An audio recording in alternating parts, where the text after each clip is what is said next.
Hi friends, ഞാൻ വന്നിരിക്കുന്നത് നമ്മൾ കിട്ടിയിട്ടുള്ള ഒരു ആക്രി സംഭവമായിട്ടാണ് കേട്ടോ. ഇതെന്താണെന്ന് വെച്ചാൽ നമ്മുടെ ഏതോ കണ്ണാടിയുടെയോ അതല്ലെങ്കിൽ നമ്മുടെ ഒരു ഫ്രെയിം വരുന്നതിൻ്റെ ഒരു ബോർഡാണിത് വരുന്നത്. അപ്പോൾ ഇതിന് ഹാങ്ങിങ് ഒക്കെ ഉണ്ട്, നല്ല രീതിക്ക് കട്ടിയുള്ള ഒരു ബോർഡാണ്.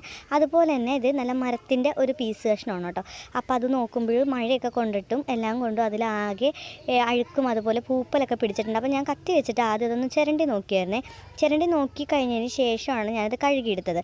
നമ്മളത് ചിരണ്ടി നോക്കുന്നതിന് നമുക്ക് നമ്മളുടെ ഈ ഒരു ഷീറ്റ് ഉണ്ടല്ലോ, ഇങ്ങനെയൊക്കെയുള്ള സംഭവങ്ങളൊക്കെ മിനുക്കിയെടുക്കുന്നത്. ആ ഷീറ്റ് വെച്ചിട്ട് നമുക്ക് റബ്ബ് ചെയ്ത് കളയുകയാണെങ്കിൽ നല്ലതാണ്. എൻ്റെ കയ്യിൽ അതൊന്നും ഇല്ലാത്തതുകൊണ്ട് ഞാൻ കത്തി വെച്ചാണ് ചെയ്തത്.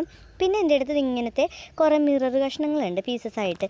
നമ്മൾ ആദ്യം താമസിക്കുന്നത് നമുക്ക് ഒരു മിറർ കട്ടിങ് ഷോപ്പ് ഉണ്ടായിരുന്നു അവിടെ അടുത്തൊരു. അപ്പോൾ അവിടെ നിന്ന് വാങ്ങിയിട്ടുണ്ടായിരുന്ന മിററുകളാണ് കേട്ടോ. അതൊക്കെ കുറേ ഉണ്ടായിരുന്നു, എൻ്റെ കണ്ണാടികൾ ഇഷ്ടം പോലെ ഉണ്ടായിരുന്നു. അപ്പോൾ നമ്മൾ പല കഷ്ണം ഒരു അടന്ന് പോയതാണ് എൻ്റെ കയ്യിലിരിക്കുന്നത്. അത് ഞാൻ പശ വെച്ചിട്ട് ഒട്ടിച്ചു കൊടുത്തിട്ടുണ്ട്. നമ്മുടെ ഫെവിക്കോൾ വെച്ചിട്ടാണ് ഒട്ടിച്ചു കൊടുത്തത്. അതിന് ശേഷം ഞാൻ എടുത്തെങ്കിൽ ഈ ഒരു ക്ലേ ആണ് എടുത്തിട്ടുള്ളത്. ക്ലേ എടുത്തിട്ട് നമ്മൾ അതും കൂടി എടുത്താണ് നമ്മളിത് ബാക്കിയൊക്കെ ചെയ്യാൻ പോകുന്നത്. അപ്പോൾ നമ്മൾക്ക് ഏതാണോ കയ്യിലുള്ളതെന്ന് വെച്ചാൽ അതെടുക്കാവുന്നതാണ്. ഞാനിപ്പോൾ ഗ്ലാസ് ഈ ഒരു പലകയിലേക്ക് ഒട്ടിക്കാനായിട്ട്, അത് മരത്തിൻ്റെ ആയതുകൊണ്ടൊക്കെ തന്നെ എനിക്ക് അത്ര ട്രസ്റ്റ് അല്ല ഇതിങ്ങനെ നമ്മൾ ഒട്ടിക്കാനായിട്ട്, ഒരു വിശ്വാസക്കുറവുണ്ട് ശരിക്കും പറഞ്ഞു കഴിഞ്ഞാൽ. അപ്പോൾ ഞാൻ ഓർത്തു പശയും അതുപോലെ തന്നെ നമ്മുടെ ഫെവിക്കോളും നമ്മുടെ ഈ ക്ലേയും കൊണ്ടാണ് ഞാൻ ആദ്യം തന്നെ നമ്മുടെ ഈ പലക വിട്ടുപോയ പീസ് ഒട്ടിച്ചു കൊടുക്കാനായിട്ട് എടുത്തിട്ടുണ്ടായിരുന്നു. അപ്പോൾ അത് വെച്ച് ഒട്ടിച്ചിട്ട് നല്ല രീതിക്ക് പ്രസ് ചെയ്ത് കൊടുത്തു. പക്ഷേ ഉണ്ടല്ലോ, നമ്മളത് ഒട്ടിച്ചപ്പോൾ തന്നെ നല്ല രീതിക്ക് സ്റ്റിക്കായി അവിടെ ഇരിക്കുന്ന പോലെ നമുക്ക് ഫീൽ ചെയ്തിട്ടു. അപ്പോൾ തന്നെ നമുക്ക് ഉള്ളിൽ നിന്നൊരു കോൺഫിഡൻസും കാര്യങ്ങളൊക്കെ കിട്ടിയായിരുന്നു. അതിനുശേഷം നമ്മൾ ചെയ്തെന്താണെന്ന് വെച്ചാൽ നമ്മുടെ ആ ഗ്ലാസ് ഇതിലേക്ക് വെച്ച് കൊടുക്കാനാണ് പോകുന്നത്. നമുക്ക് ആ ഒരു ഹാങ്ങിങ് കണ്ടതുകൊണ്ടാണ് കേട്ടോ ഞാൻ ഈ പലക കൂടുതലായിട്ട് എടുത്തത് തന്നെ.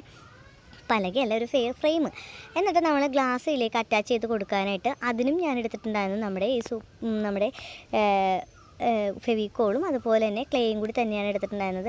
ഇത് രണ്ടും കൂടി നല്ല രീതിക്ക് മിക്സ് ആക്കിയതിന് ശേഷം അതിലേക്ക് നമ്മൾ ഈ മിററിൻ്റെ ബാക്കിലൂടെ നല്ല രീതിക്ക് ഒട്ടിച്ചു കൊടുക്കുകയാണ് ചെയ്തിട്ടുണ്ടായിരുന്നത്. ഒട്ടിച്ചു കൊടുത്തതിന് ശേഷം ഞാൻ നല്ല രീതിക്ക് വെയിലത്ത് വെച്ചാണ് കേട്ടോ ഇത് ഉണക്കി എടുത്തിട്ടുണ്ടായിരുന്നത്.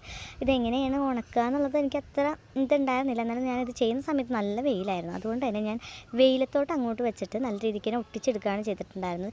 കാരണം എന്ന് വെച്ചാൽ ഗ്ലാസ്സാണ്, താഴെ എങ്ങനെ വീണ് കഴിഞ്ഞ് കഴിഞ്ഞാൽ ആ താഴത്ത് വീണതിൻ്റെയും പൊട്ടിയതിൻ്റെയും എല്ലാ പരാതിയും നമ്മൾ കേൾക്കേണ്ടി വരും. അപ്പോൾ അതുകൊണ്ട് തന്നെ കേൾക്കാനുള്ള ത്രാണിയില്ലാത്തതുകൊണ്ടും അത് കേൾക്കാൻ ഇഷ്ടമില്ലാത്തതുകൊണ്ടും നമ്മൾ തന്നെ റിസ്ക് എടുത്ത് ചെയ്യുന്നത് കൊണ്ടും എല്ലാം കൊണ്ടും തന്നെ ഞാൻ തന്നെ അത് നല്ലപോലെ വെയിലത്ത് വെച്ച് ഉണക്കിയാണ് എടുത്തിട്ടുണ്ടായിരുന്നത്. ബാക്കി വീഡിയോ അടുത്ത പാർട്ടിലുണ്ടാവും. വീഡിയോ ഇഷ്ടമായ ചാനൽ ലൈക്ക് ചെയ്ത് ശരി.